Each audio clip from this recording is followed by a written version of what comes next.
Gempa dengan kekuatan 5,6 yang mengguncang Cianjur, Jawa Barat tidak hanya menimbulkan korban jiwa, korban luka yang sering luput, tapi juga harus diperhatikan adalah munculnya dampak psikologis berupa trauma. Bagaimana kondisi kejiwaan para korban gempa saat ini di saat tanggap darurat yang masih berlangsung? Apa terapi yang disiapkan pemerintah? Kita membahasnya malam ini bersama narasumber sudah bergabung secara virtual Kepala Dinas Pendidikan Pemprov Jawa Barat, Dedi Supandi. Pak Dedi, selamat malam. Selamat malam. Pak Dedi, terima kasih atas waktu Anda. Pak Dedi, bagaimana sejauh ini hasil asesmen yang dilakukan tim trauma healing di lapangan, Pak Dedi? Ya, terima kasih. Sebetulnya kita juga sudah meninjau ke lokasi. Memang dampak di gempa banyak sekali ruang sekolah dan juga siswa yang kena dampak.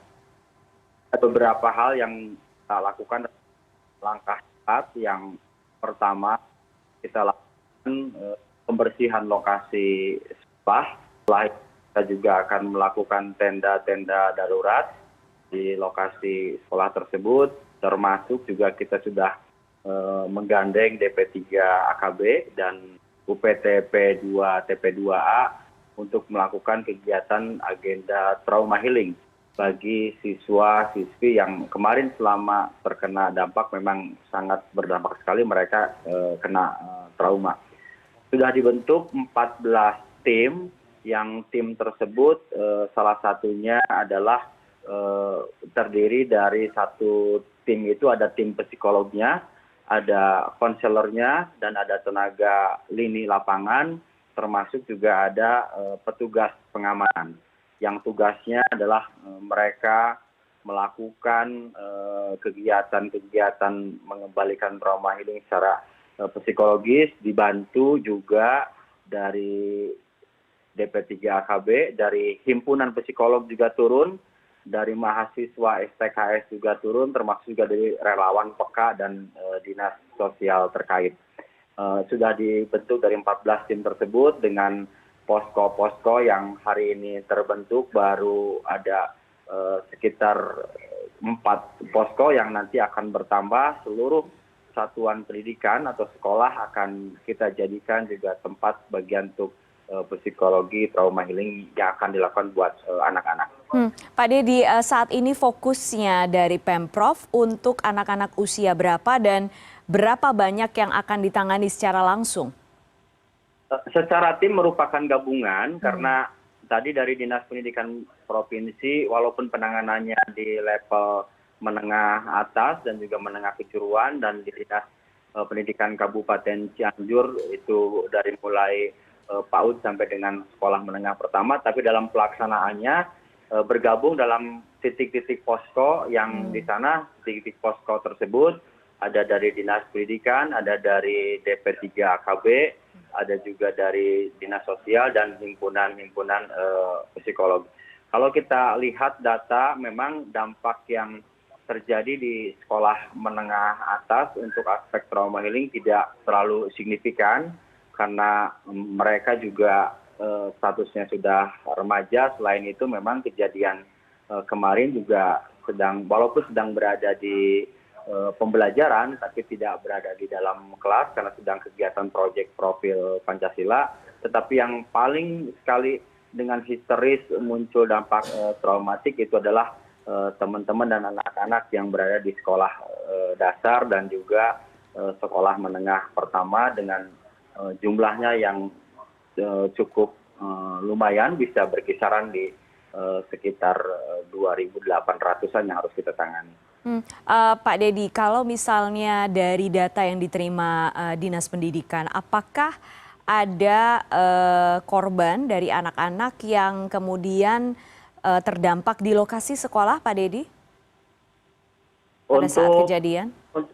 Pada saat kejadian kan berlangsung di sekitar siang hari, jadi untuk sekolah SD dan SMP kebetulan rata-rata mereka sudah keluar dari lokasi sekolah. Tetapi untuk sekolah yang SMA dan SMK, karena kebetulan pembelajarannya bisa sampai di jam 15.30, mereka memang masih berada di lokasi sekolah. Hanya kebetulan saat itu untuk di Cianjur, untuk di sekolah menengah atas, sedang berjalan di tiap sekolah itu kegiatan proyek profil Pancasila Ya. yang kegiatannya berlangsung di arena terbuka, di lapangan, dan juga di ruang aula.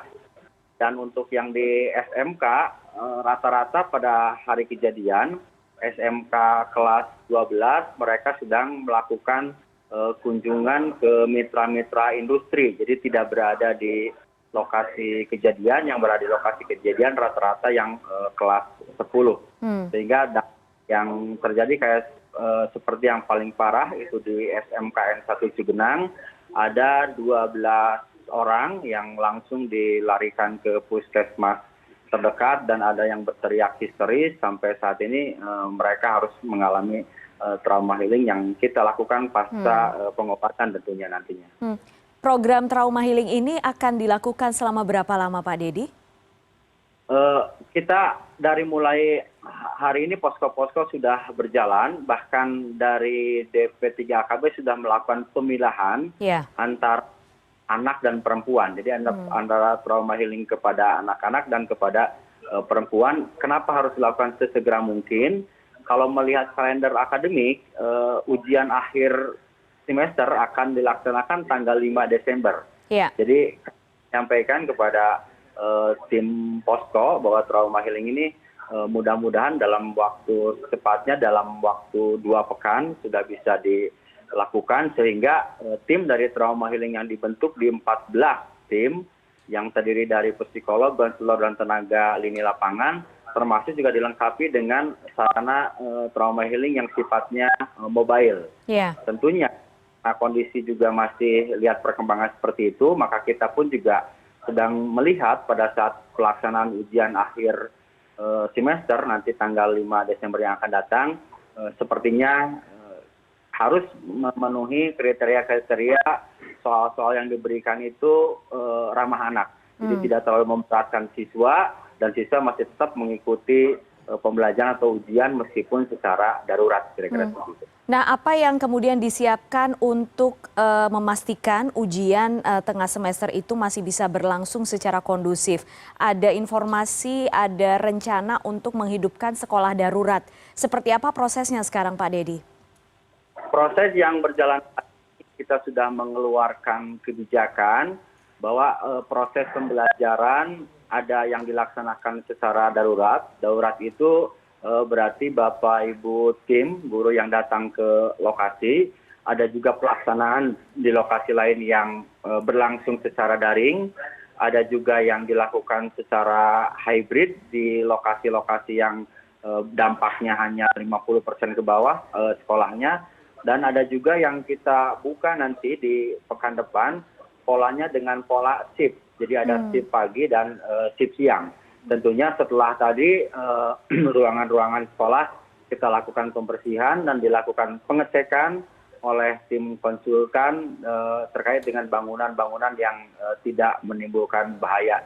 Dengan shift pagi dan shift siang itu nanti akan membuat pembelajaran yang sifatnya darurat terus berjalan, sehingga mereka pun juga masih bisa mengenyam pendidikan sebagaimana mestinya.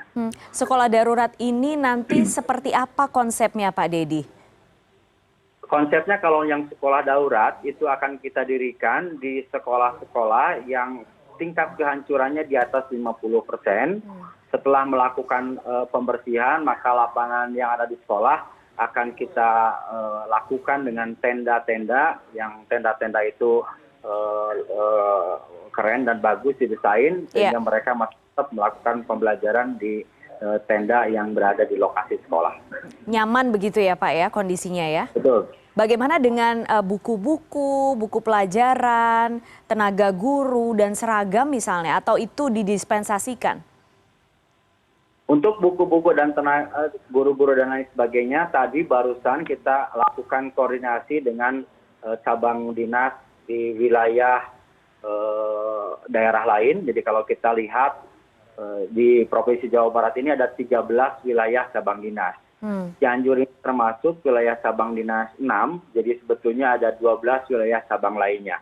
Jadi mereka untuk buku-buku dan guru yang memang perlu disupport dari cabang dinas lain, sudah kita lakukan koordinasi barusan dan dari beberapa guru terkait dengan mata pelajaran di cabang dinas lain siap mensupport untuk semuanya turut ke Cianjur. Baik, baik. Pak Dedi, kami tunggu terus perkembangan terbaru dan semoga persiapannya lancar dan tentunya membuat anak-anak ini nyaman ya, baik trauma healingnya dan juga persiapan sekolah darurat. Pak Dedi Supandi, terima kasih banyak Kepala Dinas Pendidikan Pemprov Jabar. Terima kasih, mohon doa. Baik Pak, terima kasih.